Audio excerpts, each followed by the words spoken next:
여기 이제 악의 무단 점유자 판례가 이제 뭐냐 그러면은 예를 들어서 요 토지가 이제 갑소유 토지야 이렇게. 근데 의리란 사람이 갑하고 토지에 대해서 매매 계약을 체결했다든가 법률 요건이 없이 갑소유 토지라는 사실을 알았으니까 악의 무단으로 이 토지를 점유에 따라서 이를 내들을 악의 무단 점유자 요리 이야기를 하는데 여기 이제 97년도 8월 달에 판례가 변경되기 전에는 이런 악의 무단 점유자도 우리 판례가 자주점유로 추정을 해주세요. 요 갑의 토지라는 사실을 알면서 무단으로 점유하는 것은 이자의 소유권을 폐지하고 자기가 소유자 같은 배타적 지배를 사실상 행사하고자 하는 의사가 있으니까 무단 점유했지 않겠냐 말이야. 옛날 판례가 자주점유로 추정을 해줬고 따라서 이런 애들도 이 토지를 20년 이상 점유하게 되면 흔히 말하는 취득시효가 허용이 됐다 그 말이야. 얘가 소유권을 취득할 수 있다면 취득시 하려면 이거 자주점유 소유세를 점유를 해야 되니까 그러다가 97년 8월 달에 이 판례가 변경이 됐어요. 그게 그 첫 번째 판례야. 이런 악의 무단 점유자는 더 이상 자주점유로 추정할 수가 없다 그 말. 따라서 이제 이런 애들은 20년이나 200만 년을 점유하더라도 이제는 더 이상 취득시효에서 소유권 취득이 못하는 걸로 바뀌어버렸다고 말이야. 그러면 옛날에는 취득시효 사례를 보면 취득시효는 뭐 소유자가 있어야 되는데 사례를 보면 이런 악의 무단 점유인 사례가 아주 많았다고 말이야. 근데 이 판례가 바뀐과 동시에 과거에 취득시효가 허용이 됐던 수많은 사안들이 취득시효가 불가능한 거로. 왜? 이제는 이런 애들은 소유사를 가지고 점유를 추정을 안 해주니까. 그러면 시효 취득 못 한다고 말이야. 시효 취득을 할 수 없는 걸로 판례가 바뀌어버렸단 말이야. 그래서 이 판례는 취득시효 성부에 엄청난 영향을 미치는 아주 획기적인 판례라고 학자들이 평가해요. 참고적으로 이 판례가 97년도에 나왔는데 이 판례가 나오자마자 도화 중앙일간지 신문 한 면에 전면에 이 판례가 소개가 됐어요. 우리 사회에 그만큼 엄청난 영향을 미친 판례예요. 따라서 이런 악의 무단 점유자는 더 이상 자주점유로 추정을 안 해주기 때문에 결론 이제는 못할 수가 없다. 20년 점유하더라도 취득시효 허용이 안 된다. 이렇게.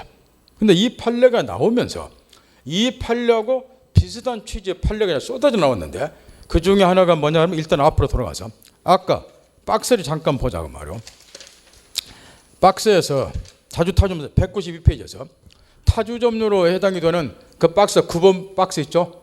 매매상 대지 면적이 공보상 면적을 상당히 초과하는 건 초과부는 타주점유다 나왔죠. 요 판례가 요거하고 동일한 취지의 판례.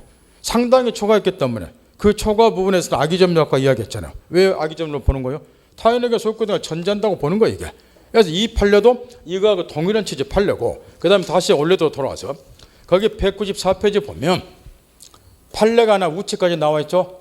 자, 이 판례는 또 얘가 좀 천막을 내놔버렸으니까 우측에 넘어가서 매매를 해서 이제 매수인이 토지를 점유한 사례인데 우측에 제일 위에 줄을 봐보세요. 뒷줄이래. 매도인에게 처분권이 없다는 걸 잘 알면서 이를 매수했다는 건 다른 특별한 사정이 없는 한 타인의 토지를 매매한 사례예요.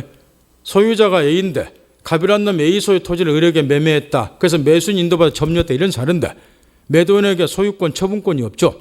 그럼 처분권이 없다는 것을 알면서 매수를 해버리면 점유 개시당초 기준에서 타주점유로 봐야 되지만 그런 특별한 사정이 없는 한 무엇으로 본다. 타주가 아니라 자주점유 추정된다. 그 이야기야. 그러면 이 판례는 지금 반토막을 치어놨는데 잠깐 7번 보세요. 지금 두 가지 유형이 있다면 이것도 이걸 세트로 정리를 해야 돼. 따로따로 해버리면 이게 엉망진창이다. 문제 다 이용해서 풀어야 돼. 지금 A가 이 토지 소유자인데 이 갑이라는 놈이 A 소유 토지에 대해서 을하고 매매했다. 타인의 토지에 대해 이 이야기라고. 타인은 물건이나 권리에다 매매했다. 이유. 나중에 소유권 취득 이전은 아무 지장이 없기 때문에. 근데 문제는 이제 이 매수인 쪽에서 매도인에게 소유권이 없으니까 처분권한이 없다는 것을 알면서 매수했냐 모르고서 매수했냐 거기에 따라서 결론이 달라진다니까. 그 다음에 요거하고 이런 유형도 마찬가지예요. 지금 이 토지에 대해서 두 사람이 매매를 했어. 이렇게 매매를. 근데 어떤 사정에서 매매가 무효로 확정이 됐어요. 근데 토지는 이 매수인이 인도받아서 점유를 하고 있단 말이야. 그러면 이 밑에 사례의 경우에 이 법률행위가 무효임을 알면서 매수했냐 모르고서 매수했다 해서 똑같이 결론이 달라져요. 그러면 첫 번째, 이 위에서 매도인에게 처분권이 없다는 것을 알면서 매수했다. 밑에서 이 법률행위와 무위임을 알면서 매수했다. 이런 경우는 공이 우리 판례가 무슨 점유로 보겠는가 생각해 보라는 거예요. 위에서 아래서 매도인에게 처분권이 없다는 걸 알면서 매수했죠. 밑에서 법률행위와 무위임을 알면서 매수했죠. 그러면 처분권이 얘한테 없다. 계약이 무효다 알면서 매수했기 때문에 점유 개시 당시를 기준으로 해보면 얘는 얘네들의 소유권을 처음부터 배제하고 자기가 소유자 같은 배타적 지배를 사실상 행사할 수 없다는 것을 알면서 매수한 거예요. 그러니 이 경우는 공이 무슨 점유가 돼버려? 타주 점유가. 그런데 아까 판례 읽어봤다시피 처분권이 없다는 걸 알면서 매수했다든가 이런 특별한 사정이 없는 한 밑에서 법률행위와 무위임을 알면서 매수했다든가 특별한 사정이 없는 한 거꾸로 말하면 모르고서 매수했다 그 이야기야. 이런 거는 무슨 점유로 추정이 되고 타주 점유로 추정이 되고 구별하겠나요? 그 판례는 지금 요 위에 거 반토막만 써놨지만 내용이 이런 거라고. 그러면 이 경우에 이제 얘한테 처분권이 없다는 걸 알면서 매수했다. 법률행위와 무위임을 알면서 매수했다. 이런 거는 방금 뭐라고 그랬어요? 알면서 매수한 경우는 무슨 점유다? 타주 점유라고 그랬죠? 요거를 우리 판례는 악의의 무단 점유하고 동일하게 본다. 왜냐? 이 경우는 처분권이 없다는 걸 알면서 매수했고 법률행위와 무위임을 알면서 매수했죠. 그러면 이 매수인이 자기가 권리를 취득할 수 없다는 것을 알면서 매수했다는 것. 이런 경우는 뭐하고 똑같다고 보느냐? 악의의 무단 점유하고 동일시해야 된다. 이런 판례라 그 말이야. 그래서 97년도에 악의의 무단 점유는 더 이상 자주면 추정할 수 없다. 이 판례가 나온 뒤로 동일한 취지의 판례들이 쏟아져 나오고 있는데 그중에 대표적인 판례가 이런 것들이라 그 말이야. 그러니까 같이 머릿속에 이해를 해두라고 말할게. 처분권이 없다는 걸 알면서 매수했냐? 타인의 물건이나 권리에다 매매했을 때 법률행위와 무위임을 알면서 매수했냐? 타주. 모르고서 매수하면 자주. 알면서 매수했다는 것은 권리 취득할 수 없다는 것을 알면서 매수했으니까 악의의 무단 점유자하고 동일시해야 된다. 그런 취지 판례 요지가. 자, 그런 걸 이해해야 된다는 거. 그다음 하자 있는 점유, 하자 없는 점유는 여러분 몫인데 그 밑에 조문을 잠깐 봐보세요. 190조, 198조 다 추정하도록 되어 있어. 점유자나 소유사를 갖춰 추정한다 그렇게 되어 있죠. 자, 거꾸로 이해하시라고. 동그라미 1번 보세요. 그 법조문에 보면 무과실 점유는 추정하는 것으로 안 돼 있어. 따라서 나머지 거는 다 현행법상 추정이 되나 뭔만 추정이 안 된다. 무과실 점유만. 그거 하나만 거꾸로 이해하면 돼. 뒤에 넘기고 나머지 집에서 읽고 점유권의 취득과 소멸도 집에서 읽어보고 뒤에 넘기고 198페이지 보면은 님번 보세요. 포괄성계 193년 아까 앞에서 가르쳐줬죠. 점유 관념 현상. 그거나 가끔 물어봐. 아까 앞에서 가르쳐줬으니까 이해한 사람은 읽어볼 필요 없고 우측에 넘어가서 199조 가로친 3번 점유성계 찾았나요? 이 조문은 반드시 이해를 하셔야 돼요. 이건 취득시효 때문에 아주 중요하고 따라서 요즘에는 이 조문 자체를 자주 물어본다. 빨리빨리 따라와야 된다니까 바쁘니까. 199페이지 제일 위에 199조 나머지를 읽어볼 필요 없다고 말이야. 여러분 체크해 주는 거 좋아하잖아. 이거 안 읽어도 된다면 너무 좋아하잖아. 그냥 빨리빨리 좋아하는 걸 하자고. 199조 찾나요? 이 조문이 요즘에 지금 최근 3년 동안 제일 많이 출제되고 있는데 이유는 취득시효 때문에 이 조문이 아주 중요하다. 따라서 칠판 집중. 지금 우리라는 사람이 가부 토지에 대해서 우리 악의로 10년간 점유를 했어요. 얘한테 소유권 있다는 걸 알면서 점유했다 그 이야기야. 다시 이제 점유를 승계받아서 병이란 애가 악의로 4년간 점유.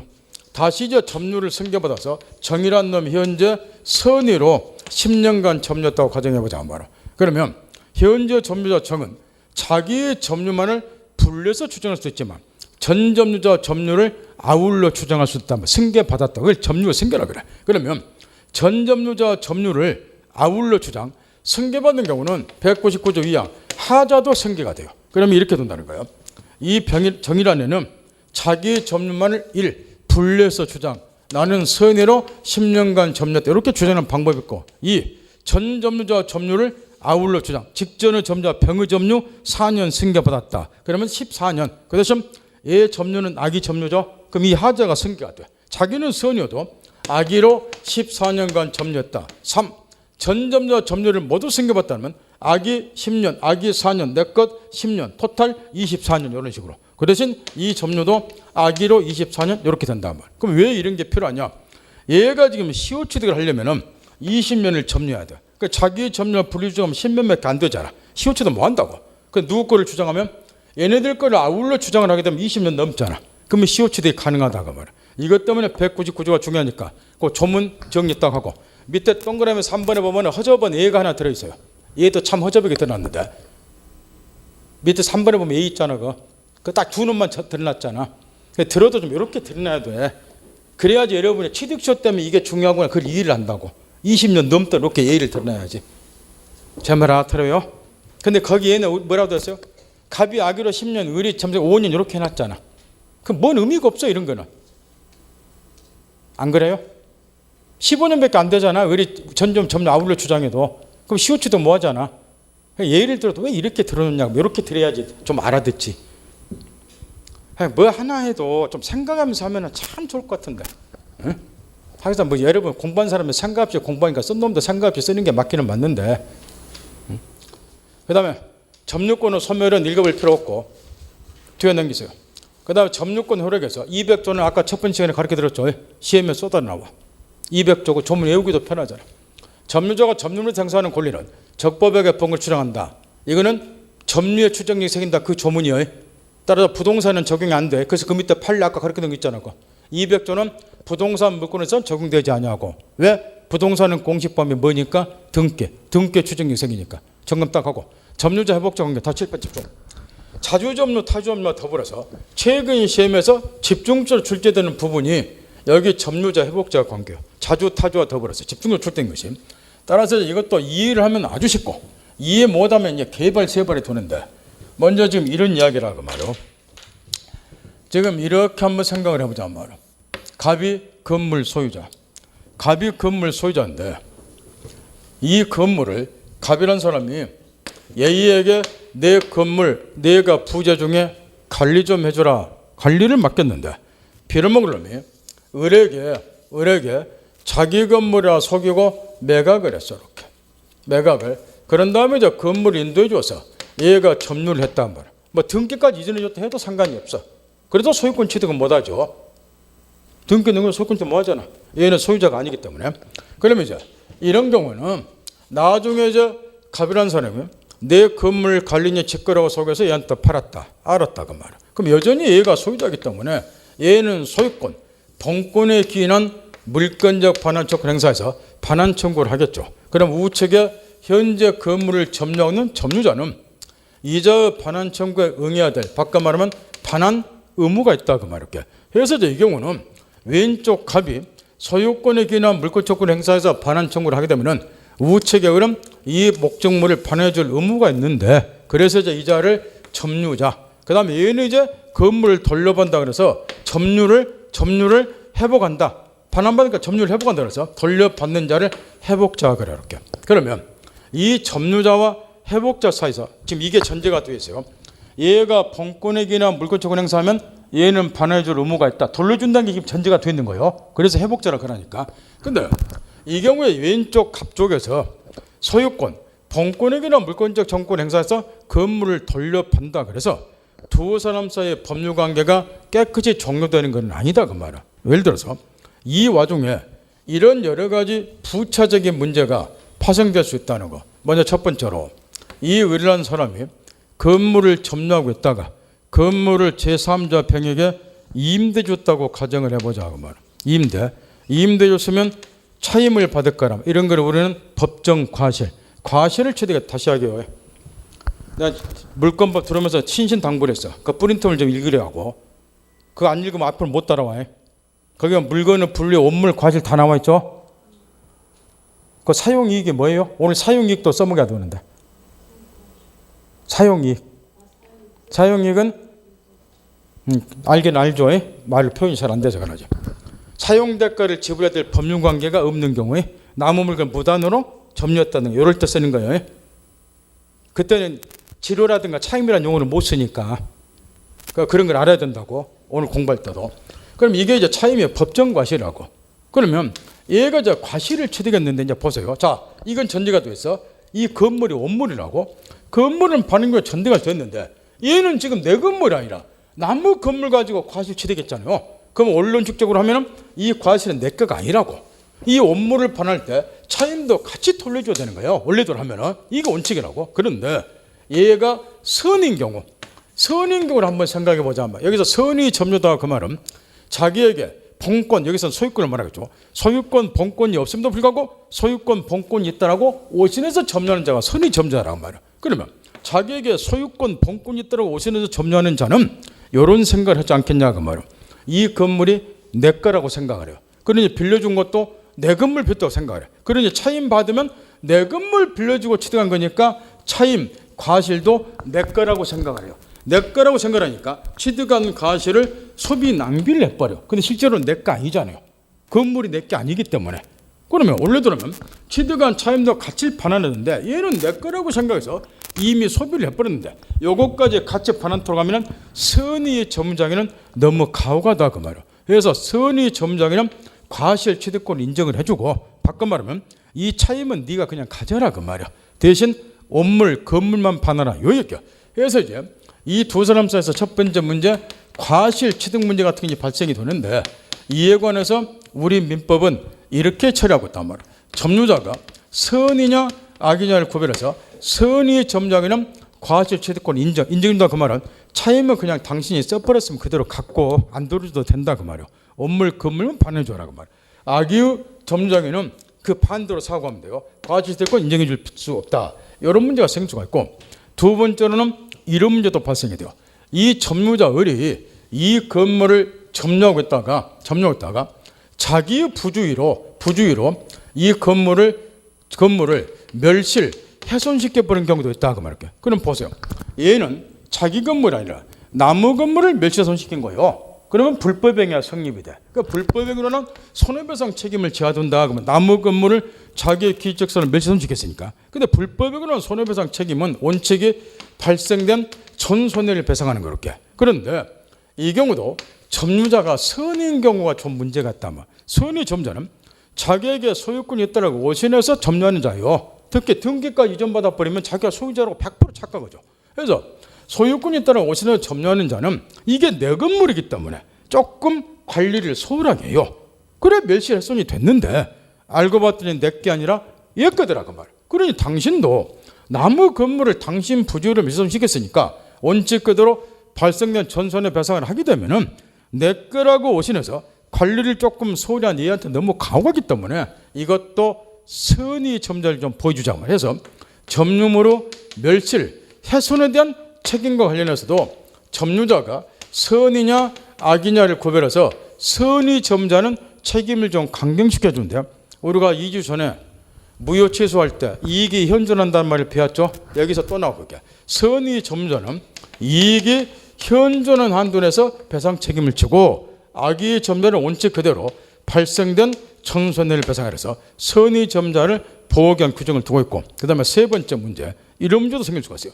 이 의뢰한 사람이 건물을 점유했다가 건물이 수리를 요하니까 수리 비용을 지출해서 수리를 했다 그 말이에요. 수리를. 근데 얘는 자기 건물이 아니라 나무 건물에서 돈 들여 수리를 했잖아요. 그럼 이 지출한 비용을 나중에 건물 반환할 때 상환해달라고 상환 청구하는가 비용을 지출한 경우도 있으니까 따라서 저 세 번째 문제가 이 점유물에 대해서 점유자가 비용을 지출한가 그걸 상환받을 수 있는가 비용 상환 청구 문제도 발생이 되는데 요건 중요한 특징이 뭐냐 그러면 우회의 과실 취득 문제라든가 멸실손실 책임 문제는 점유자가 선이냐 악이냐에 따라서 우리 법이 달리 취급하고 있어요. 차등을 두고 있는데 비용 상환 청구 문제는 점유자가 선이냐 악이냐를 하도모르가 단답식으로 구별하지 않고 선이 점유하든 악이 점유하든 불문하고 비용 상환 청구는 똑같이 한다. 왜 그러냐면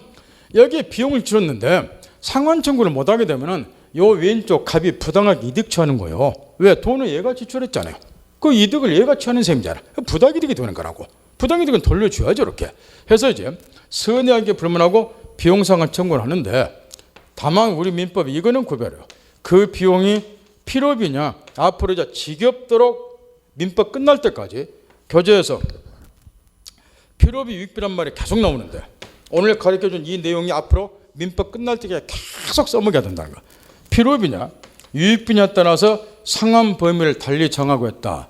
이게 이제 점유자와 회복자와 관계에서 부차적으로 발생이 되는 이런 문제를 어떻게 우리 법에서 해결할 것인가. 점유자 회복자 관계 요리 이야기를 한단 말. 그러면 원래대로 하면요, 이런 경우에 얘는 나무 건물을 권한 없이 점유해서 사용을 했잖아요. 그러면 양자서 법리관계는 지금 건물은 반환한다는 게 전제가 되어 있기 때문에 나머지는 부당이득을 한다는 아까 얘기한 것처럼 불법행위 문제를 해결하는 거야. 근데 선의의 점유자는 좀 보여줄 필요가 있지 않냐 그 말이야. 그래서 불법행위나 부당이득이거나 일반 법률 정지 해결하면은 선의 점유자에게 너무 가혹한 점이 있으니까 선의 점유자를 보호하기 위한 이런 특칙을 따로 두고 있다. 그 이야기야. 이런 거를 점유자 회복자와 관계 그래요. 그럼 이 줄거리를 염두 두고 책으로 돌아가서 거기 이제 왼쪽 서설 읽어보면 되고 우측에 먼저 과실취득 문제. 먼저 201조 1항에 보면은 선의 점유자는 과실취득한다 이렇게 되어 있죠. 그 대신 악의 점유자 동그라미 2번 수천과실을 반환해야 되고 과실취득 못하니까 악의 점유자는 건물뿐만 아니라 차임도 같이 돌려주는 거예요.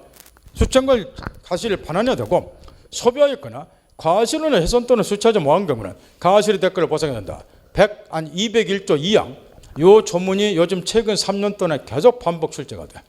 그 조문 자체가 물어보는 이유는 뭐 때문에 그러냐면 거기 하기 전에 저 밑으로 내려가서 이따 봅시다. 이따 보려놓고 201조에서 기억범 왜 선의점이나 과실취득 인정된가 그 이유가 써서 쭉쭉 있고 밑으로 내려가서 동그라미 2번 거기서 동그라미 2번 여기서 선의점자는 누구를 말하는가? 과실취득권을 포함하는 본권을 가지고 있다고 의심하는 자. 왜냐? 자기가 취득한 과실이 내 거라고 생각해서 소비했기 때문에 그걸 안 들어도 된다 이런 취지이기 때문에 단순히 본권만 가지고 있어가면 안 되고 과실도 취득할 수 있는 자야 된다 말이요. 그 다음 그 밑으로 내려가서 동그라미 니은번 A번이 핵심. 선의 점자는 과실을 수취하더라도 부당이득 반응 없다. 이게 그렇게 중요하다. 이 한 줄짜리가 그렇게 옛날에 반복 출제가 됐어요. 여기 잠깐 보세요. 얘가 선의인 경우는 과실 취득한다고 되어 있죠. 근데 엄밀한 의미에서는 보세요. 이 건물 얘 거잖아요. 얘 거. 그러면 얘가 저 건물로부터 과실 취득한 것은 법률상 원의 없이 취득한 거예요. 부당이득이 되죠. 그 부당이득은 돌려줘야죠. 이렇게. 그러면 선의 점자가 과실 취득한 것이 엄밀한 의미에서는 부당이득에 해당이 되기 때문에 부당이득 반환부터 돌려주도록 하게 되면 선의 점자가 과실 취득한다는 의미가 없어지잖아요. 따라서 선의 점자가 과실 취득하는 범위 내에서는 뭣도 성립이 안 된다. 부당이득 반환은 모두 성립이 안 된다. 그러니까 선의 점은 네가 확정적으로 가져도 된다. 그런 이야기야. 안 돌려도 된다. 그 이야기라고. 그 다음에 B번 여기 이제 과실 속에는 천연과실, 법정과실 다 포함이 돼요. 그 다음에 사용이익 거기 나왔잖아요. 엄청나게 중요해. 사용이익도 무엇에 준하여 취급한다. 과실에. 그 프린트물 마지막 페이지가 쓰여있는 게 그거잖아. 그 밑에 판례가 이해가 난 판례고 그 판례도 프린트물에 쓰여있어. 왜 이게 중요하냐 그러면 잠깐 칠판 봐보세요. 지금 이 사용이익이 모르면 프린트물 꼭 보셔야 돼요. 마지막 페이지가. 사용이익은 우리 민법상 과실에 준하여 취급한다 이렇게 되어 있는데 이게 이제 왜 중요하냐 여기 보세요. 지금 이 사례 같으면 가부 건물 이 사람이 예를 들어서 1년 정도 사용을 해왔다고 가정을 해보자 그 말이야. 1년 정도 사용을 이렇게. 그럼 원래대로 하면 나무 건물 1년간 썼잖아요. 그러면 사용한 이익, 대가를 이 사람이 반환해 줘야 되는 거예요. 근데 다행스럽게 이 사용이익도 무엇에 포함을 시켜버려? 과실에. 그럼 이 사람이 선인 경우는 과실 취득권이 있잖아요. 그러면 사용이익을 돈으로 한 사람에서 돌릴 필요가 그러지 없다 그 말이야. 돈 수천만에 왔다 갔다 하는 이야기야. 그 사용이익에 과실을 포함돼 이 말이 그렇게 중요한 거라고. 그래서 그 프린트물 좀 읽으라는 거예요. 거짓 부리지 말고 프린트물 10번 이상 읽으면 80점 이상 맞아. 기본이 되어 있어야지 민법 이해가 돼요. 그 프린트물 또 읽으셔야 돼요. 그 다음 뒤에 넘겨서 거기서 이제 한자를 좀 보자 그 말이야. 악의 점유자는 과실 취득 뭐하니까 반환해야 되는데 동그라미 니은번 201조 2항 요게 이 조문이 시험에 많이 나오는데 악의 점유자가 과실을 소비하였거나 과실로 요 과실은 주임을 기했던 그 과실이에요. 그래서 한자를 써놓은 거예요. 본 시험도 이 한자를 꼭 써줘 이거는. 이 한자가 헷갈려서 틀렸다는 사람이 있으니까. 앞에 과실은 주임을 결렸다는 소리야. 과실로 잘못으로 내요 그 이야기야. 훼손 또는 수차점 뭐한 경우는 과실의 대가를 보다 이 뒤쪽 과실은 물건으로서 생기는 수익, 요 과실을 말해요. 뒤쪽 과실은 요 과실이요. 물건으로서 생기는 수익이 뒤쪽 과실 요걸 말한다고. 앞쪽 과실은 주임을 결렸다고 한자 써놨으니까 그 한자를 말하고. 앞에는 한자 여기만 보시라고. 지금 앞에 한자는 과실이라고 쓰여있죠. 뒤쪽 과실은 요 과실이요. 요거. 그러니까 한글로만 써놓으면 이거 헷갈린다고. 그 본 시험도 이렇게 한자로 써줘 이거는. 따라서 과실의 대가를 훼손 또는 수차에 못한 과실의 대가를 보상하는 경우는 점유자에게 뭐가 있는 경우만 보상해 줄 의무가 있다는 거. 주임을 결려한 경우 과실이 있는 경우만요. 과실이 없으면 그 대가를 보상해 줄 의무가 없어요. 그것 때문에 이 조문을 계속 묶었다고 최근 3년 동안에. 그러니까 앞에 과실은 주임이 결정된 과실, 뒤쪽 과실은 물건으로부터 생긴 수익, 요 과실.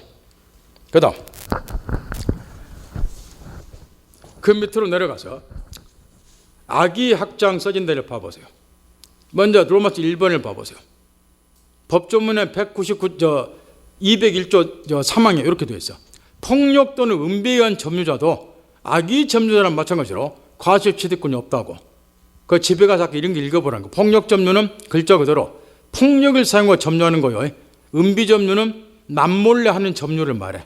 이런 사람들도 악의 점유자랑 마찬가지로 과실 취득권이 인정이 안 됩니다. 그 이야기예요. 그 다음에 로마서 2번 197조 2항이 그렇게 중요하다는 거예요. 아까 잠깐 판례를 뜨고 옆에다 메모해 놓은 거. 본권에 관한 소송에서 패소를 당하면 언제부터 악의 점유자가 간주가 돼요? 소재기 시부터. 이거 조심하라 그 말이야. 소재기 시부터 악의 점유자가 간주가 돼. 바꿔 말하면 패소 판결 확정 시부터 악의 점유자가 되는 게 아니라. 그럼 이 규정이 왜 중요하냐? 말 바꿔서 출제가 틀리지 않도록 하시라고. 지금 선의 점유자는 과실 취득하죠? 그럼 이렇게 되는 거예요. 이런 경우에 둘이 서로 소유자라고 소송이 붙었다고 가정을 해보세요. 얘가 내가 소유자다 판단하니까 소송이 붙었어. 그러면 만약에 패소 판결이 본권에 관한, 소유권은 본권이니까 이런 본권에 관한 소송에서 패소 판결이 확정된 시점부터 점유자가 악의 점유자로 간주가 된다고 가정을 하면 패소 판결 확정 시까지는 그때까지는 선의 점유자라는 소리죠. 그럼 이때까지는 과실을 취득할 수 있다는 거예요. 그럼 얘는 바보가 아닌 바야 고의로 소송 절차를 계속 지연시키겠죠. 왜요? 패소 판결 확정 시점을 뒤로 늦추기 위해서. 그러면 그때까지 자기가 선의 점유자로 과실 취득하니까. 그러면 그러나도 우리나라 재판은 계속 지연이 되는데 얘가 과실을 취득하는 재미에 고의로 소송 절차를 지연시킬 염려도 생겨본다. 이건 방지해야 된다는 거야. 그러니 어떻게 할 수밖에 없다. 패소 판결 확정이 되면 언제부터 악의 점유를 간주가 없다. 소재기 시부터. 그러면 소재기 시부터는 악의 점유니까 과실 취득 못하겠죠. 그러니까 고의적으로 소송 절차를 지연시킬 필요가 있어요, 없어요? 없다 그 이야기야. 그래서 이 조문이 아주 중요하다고. 이해했나요? 그러니까 뭐 구별 잘해야 돼. 지문 잘 보고. 본권에 관한 소송에서 패소를 당했다 그러면 이 두 가지. 언제부터 타주 점유로 바뀌는가? 요거 하고 언제부터 악의 점유로 간주되는가? 달라요. 패소 판결이 확정된 순간부터는 패소 판결 확정된 순간부터는 뭐로 전환이 되고 타주로 해. 악의 점유로 간주된 언제부터고? 소재기 시부터고. 그냥 예우는 사람들 이게 예우라고 세월 다가. 근데 이유를 생각을 해보라고 말이야. 그러면 죽었다 깨나도 안 잊어먹어. 왜 소재기 시부터 악의 점유로 간주되는지 알겠죠? 뭐 때문에? 과실 취득하는 점에 고의로 소송 절차를 지연시키는 폐단을 방지하기 위해서. 그 이유를 생각하라고. 그게 법공부니까. 그러면 안 잊어먹어 이거를. 헷갈릴 일도 없고. 그 정도에서 알아듣을 거예요. 그 다음 멸세도한 책임 관련해서 먼저 우측에 넘어가서 선의점유자 책임 아까 이제 내용을 가르쳐줬으니까 기업번 현존이익 한도 내에서만 책임을 지면 된다. 202조 전문. 여기서도 현존이익이 나와요. 내용은 무효에서 가르치는 거, 무효치도 가르치는 거 똑같은 의미고. 그 다음에 니인번. 요거 조심해야 돼. 선의 점유자를 하더라도 타주 점유자가 있단 말이야. 타주 점유자. 이르는 악의 점유자랑 마찬가지로 발생된 전 손해를 배상해야 돼. 선이라고 해서 언제나 현존 이익만 배상하는 게 아니고 선이지만 타주 점유가 있다고. 이렇게 사례 내서 안 틀리도록 하라고. 이게 이제 핵심 포인트. 요거를 함정으로 많이 묻기 때문에 점유자가 선이나 무슨 점유인 경우, 타주 점유자인 경우, 이런 경우는 선이지만 자기에게 본권이 있다고 오신했지만 타주 점유니까 타인에게 소유권이 있다가 전자가 점유한다는 소리죠. 그럼 타인에게 소유권이 있다가 전자이기 때문에 타인의 물건으로 점유한다 그 이야기예요. 내 것이 아니고. 그럼 이 경우는 주임을 훨씬 더 기울여야죠. 그러니 보호 필요성이 없다 그래서 악의 점유랑 마찬가지로 발생된 전손을 배상하라는 건데, 물론 조문 자체로도 시험에서 많이 나오지만 어디 요리도 묻히다는 거예요. 요리 되면은 이 건물에 대해서 두 사람이 임대차 계약을 체결했어요. 임대차 계약을 현재 임차인이 목적물을 점유했고 임대차가 종료가 됐어요. 이렇게. 그래서 종료한 사실을, 임대차가 종료한 사실을 모르고서 임차인이 계속 점유를 하다가 이 목적물을 멸치에 손짓했다 그 말이에요. 그럼 얘는 어떻게 배상 책임을 지는가 한번 해보세요. 자, 임대차라고 전제했죠. 종료됐죠. 근데 그 사실을 모르고 있다고 그랬죠. 그래, 얘는 무슨 점유예요? 선의 점유자. 종료 사실을 모르고서 점유했으니까. 임차권이 있다라고 오신했으니까 선의 점유자. 그런데 임차를 점유했으니까 무슨 점유자? 그러지, 타주 점유자. 이런 애를 말해. 선이나 타주. 그럼 이런 애들은 처음부터 이 건물이 얘 거라는 걸 전제하고서 지금 점유하고 있잖아요. 그러니까 악의 점유자랑 마찬가지로 보호 필요성이 없다는 거예요. 따라 선이라 하더라도 이런 경우는 발생된 전손해를 배상하라 그 이야기예요. 사례 나올 때 안 틀리도록 하시라고. 선이나 타주 점유자. 요즘에는 끝버금은 몇 번 내다가 사료로 바꿔서 내버리니까.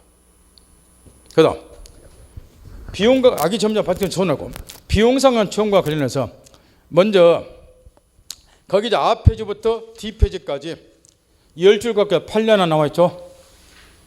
판례. 그건 읽다가 중요하니까 이따 분석해 보긴 하고, 먼저 그 니은번에서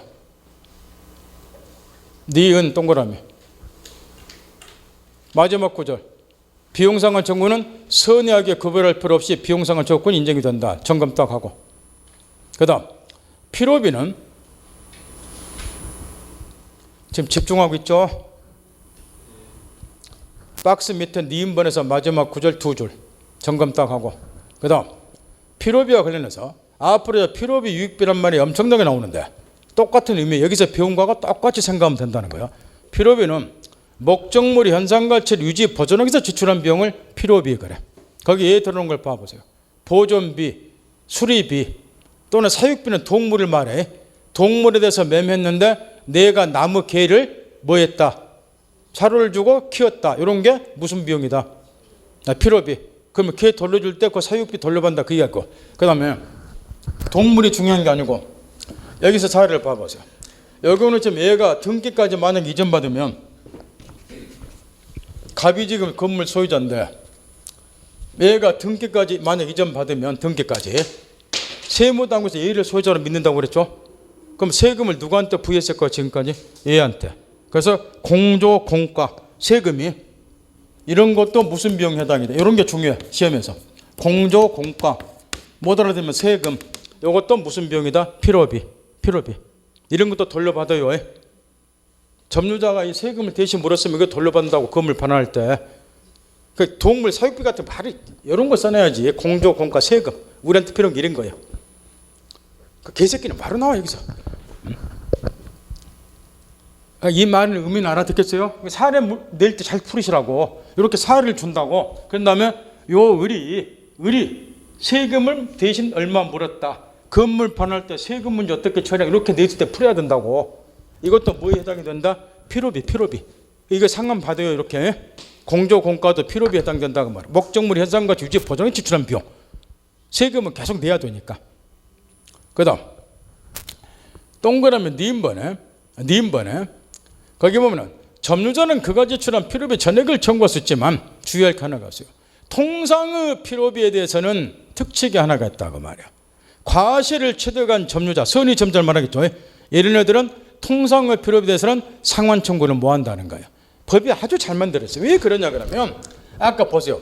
선의 점유자는 과실 취득한다고 되어 있죠. 그러면 얘가 선의를 하더라도 얘는 지금 나무 건물로부터 과실치대간 거요. 근데 네가 네 거라고 오신했으니까 차임은 네 가져라 이렇게 돼 있잖아요. 그러면 너는 나무 건물로부터 차임을 받았으니까 과실치대겠으니까 취득한 차임을 가지고 통상의 수리는 직접 하시라 그 이야기야. 법의 취지가 아주 잘 만들어졌잖아.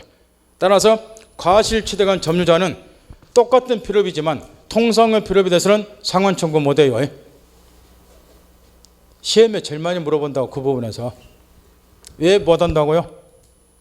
나무 물건부터 과실 취득했으니까 취득한 과실 가지고 통상의 수리는 직접 하셔야 됩니다. 그런 취지예요. 법의 취지가. 그래서 특별 필요비만 상환 청구한다는 거. 그 다음 밑으로 내려가서 유익비. 지금부터 있는 대로 집중하세요. 이 유익비는 필요비하고 달리 세 가지 특징이 있는데 이걸 하도 물어봐. 여기저기서. 여기서만 물어본 게 아니고 필요비 유익비 저 뒤에 임대차까지 계속 나와. 여기저기서. 그러면 여기 유익비는 목적물의 객관적 가치를 증가시켜서 지출한 비용을 우리가 유익비 그래요. 목적물의 객관적 가치를 증가시켜서 지출한 비용을 유익비. 거기 예를 한번 들은 거 보세요. 나 이걸 보고 기절일 뻔했는데. 예 해가지고 계답 비용이라고 쓰였죠. 계답 비용 한자로 써줬잖아. 한글로 써줬고. 유익비 예 들어놓은 곳에 그 계답 비용이 뭐요? 예? 왜 이렇게 써놓냐고. 그 답자는 뭔 답자예요? 논답자죠? 논답자잖아. 따라 계답이다 그 말은 생땅, 맨땅이나 그 다음에 밭을 논으로 만드는 거를 계답이라 그래. 맨 땅이나 밭을 무엇으로 바꾼다? 논으로. 그 답자가 논답자잖아요. 그거를 계답이라 그래. 그러니까 쉽게 말하면 밭을 논으로 바꾸면 가치가 증가가 되잖아. 그런 비용을 뭐라 한다? 유익비. 또는 항무지 같은 거를 논으로 만든다. 가치가 증가가 됐죠? 이런 게 유익비다 그 이야기야. 그거를 계답 비용이라고 써놓은 거라고. 참 무식하다. 뒤지게 무식해. 내가 말을 안 할 수가 없어. 예? 그냥 밭을 논으로 바꾼 데 들어간 비용 이렇게 쓰면 얼마나 좋냐고. 본 시험도 계답 비용이라고 쓰면 욕 뒤지게 더 쳐먹어. 출제위원. 그 무식한 새끼라고. 논을 밭으로 바꾸는 데 들어가는 비용 이렇게 쓰면 시험에는 나오겠지만 내가 하는 말 하나 들어요. 따라서 이런 유익비 경우는 세 가지 특징이 있다는 거예요.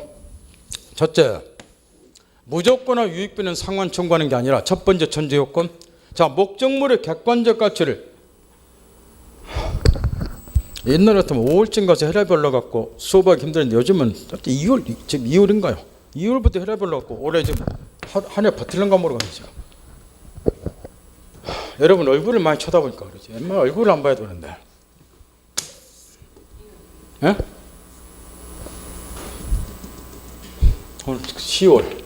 오늘 지금 2월 초. 가만히 가냐 지금. 목적물의 객관적 가치를 증거시 지출한 비용이 유익비예요. 그러니까 유익비가 되려면 목적물의 객관적 가치를 증대를 시켜야 돼. 그래야 상환 청구하는 거야. 나는 이 건물의 값어치를 증가시킨다고 비용을 지출했는데 값어치가 증가가 안 됐어요. 그럼 얘가 헛돈 썼잖아. 이런 거 돌려달라고 청구를 못 하는 거라고. 따라서 유익비는 첫 번째 전제 요건. 가액의 증가가 현존할 것. 여기 핵심 포인트예요. 가액의 증가가 현존한 경우에서 유익비 상환 청구하는 거예요. 이 말이 왜 들어간지 알겠죠? 그 다음에 두 번째. 요게 또 절대 함정에 속으면 안 된다고. 요 경우에 지금 보세요. 얘가 이제 비용을 주죠. 예를 들어서 요 건물 같으면 여기다 통로를 개설했어요. 통로를. 그럼 통로가 없을 때보다는 통로가 개설되면 목적물의 값어치 올라가죠. 이런 통로 개설 비용도 유익비에 해당이죠. 유익비에. 그러면 개설 비용 지출했는데 요때 지출 금액이 500만 원. 실제 지출 금액이. 그 다음에 이론에서 값어치가 증가된 증가액이 2천만 원. 이런 경우가 비일비재예요. 500 지출했다가 꼭 500만 원치 증가되는 거 아니잖아요. 2천만 원 증가됐어. 그러면 이 지출 금액하고 증가액 중에서 어떤 거를 상환받느냐 여기에 따라서 금액 차이가 엄청나죠. 그래서 이거를 선택을 해야 돼. 둘 중 하나를. 그 선택권이 누구에게 있는가 요걸 물어봐. 함정으로. 누구에게 되어 있어요? 거기는 회복자라고 되어 있죠. 회복자는 요 지출한 놈 말고 상대방이 얘가 선택을 하는 거야. 그럼 얘는 얼마 선택할 것 같아요?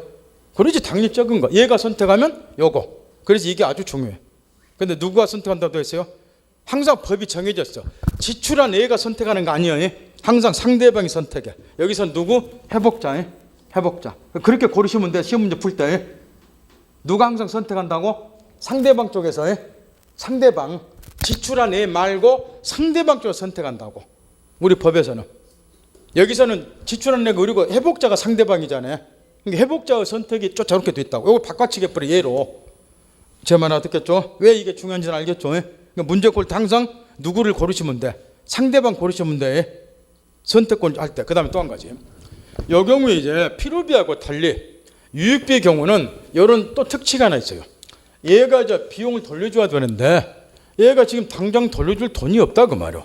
이런 경우는 법원에다가 나는 유익비 좀 돌려줄 돈이 없기 때문에 상당한 상환기간을 좀 허용해 주세요 해서 상당한 상환기간을 자, 요 선택권이 누구에게 있다? 그거 신경 쓰고 세 번째. 요거는 이제 상당한 상환기간의 허여를 허락해달라 그 말이에요. 법원에 청구할 수 있는 것이 인정이 되는데 책으로 돌아가서 거기 좀 유익비와 관련해서 첫 번째 동그라미 니은번 제일 밑에 가액의 증가가 현존한 경우 정리 딱 하고 우측에 넘어가서 지출금액과 증가 둘 중 하나를 선택하는 선택권 항상 누구에게 있다? 상대방. 여기서는 상대방 회복자겠죠. 그 다음에 디귿법. 상당한 상환기간의 허여를 청구할 수 있다. 확인했나요? 요 세 가지가 필요비하고 차이점이에요. 하도 물어봐 여기저기서 이거를. 지겹도록. 누구나 맞추라고. 확인했죠? 그 다음에 이 경우 이제 이 비용상을 조건은 나중에 배우지만 유치권도 성립이 돼요. 네가 비용 상할 때까지 건물 반환 뭐 하겠다. 상환할 때 계속 유치할 수 있는 권리가 인정인데 그걸 유치권이라 그래. 요거는 지금 안 읽어도 되고 나중에 이제 유치권 보면 저절 알게 되니까. 그 다음에 동그라미 5번에 비용 상환 청구권은 언제 발생이 되는가. 요거 좀 신경 써야 되고 옛날에 안 물어보더만 최근에 와서 자주 또 물어보고 있어요. 반복해서. 지출 즉시 상환 청구하는 게 아니고 이렇게 얘가 회복자가 점유물 반환 청구한 때 거꾸로 말하면 회복자가 점유물 반환한 때 이때 비용 상환 청구권이 발생이 되고 행사하는 거예요. 그 판례 94년 9월 글자 써진 거. 그 밑에 새파란 글씨 판례도 똑같은 판례예요. 확인했죠? 그 다음 마지막으로 아까 보려는 딱 3분만 참아요. 3분만. 203페이지부터 204페이지 제일 위에까지 10줄 넘게 써진 판례가 이제 문제인데 잠깐 칠번 보세요. 지금부터 이제 요거 사례 문제 풀 때 요게 시험에 나올 때 모든 사람이 거의 빵점 먹고 나왔는데 지금부터 이제 이 두 가지 사례를 비교를 해보자면 우리는 지금까지 201조부터 203조 점유자 회복자와 관계 과실취득 멸시선지 책임 그 다음에 비용상환 총 이 규정을 공부를 했어요. 그러면 1. 우의 경우는 왼쪽 갑이 건물 소유자인데 우측의 을이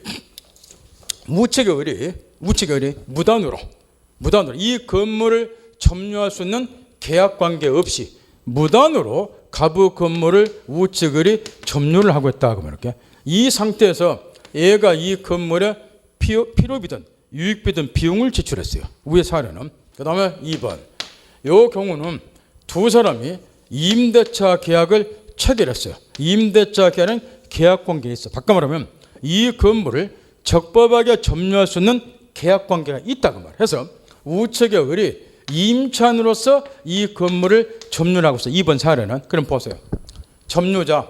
이 경우가 반환 청구만 돌려줘야죠. 회복자. 자 밑에도 보세요. 현재 임차인이 점유하고 있죠. 존속기간이 만료가 되면 반환해야 되겠죠. 임대인이 돌려받죠.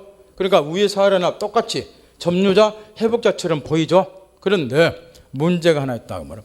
지금 우리가 배운 201조 203조 점유자 회복자 관계는 어떨 때 적용되는 조항이냐 그러면은 요거는 위의 1번 사례처럼 점유자가 목적물을 적법하게 점유할 계약관계 없이 이런 말을 못 알아듣니까 남은 물건을 무단으로 정당한 권을 가지고 무단으로 점유하는 경우 이럴 때 적용되는 조문이라 그 말할게. 근데 밑에처럼 임대차 계약 같은 적법하게 점유할 계약관계가 존재하는 경우는 이 조문이 적용되는 게 아니고 그 계약관계에 따른 법 조항이나 법리관계가 적용이 된다 그 말이야. 이걸 구별해야 된다는 거야. 그러면 예를 들어서 여기 시험의자 이렇게 시험에 출제가서 임대차 사례에서 임대차 사례 딱 줘놓고 임차늘이 유익비를 지출했다. 그런 다음 지문에 이렇게 넣어놨어요. 1. 자, 이거는 상시로 다 아는 이야기인데 임차의 경우는 필요비든 유익비든 지출하면 다 상환 청구해요. 임차는 필요비든 유익비든 다 상환 청구를 되겠다고 법에. 그런데 여기 이제 지문에 임대차 사례를 딱 내놓고 임차늘은 민법 조문을 딱 인용을 했다. 203조 2항에 따른 유익비 상환 청구는 할 수 없다. 이렇게 지문이 딱 나왔어요. 203조 2항에 따른 유익비 상환 청구는 할 수 없다. 이렇게. 그랬더니 이걸 다 틀린 지문으로 고르고 나서 빵점을 다 맞더라고 말이야. 그래서 왜 틀렸냐고 내가 물어봤어요. 그랬더니 임차는 필요비든 유익비든 다 상환 청구하는데 여기 유익비 상환 청구할 수 없다고 되어 있잖아. 임차에는. 그게 틀렸다는 거예요. 이거는 맞다 그 말이야. 이게 핵심이야. 이 경우는 임대차 계약이 존재하기 때문에 이 계약 관계에 따른 법 조항이 적용이 돼. 그러면 민법 첫날 가르친 것 같아요.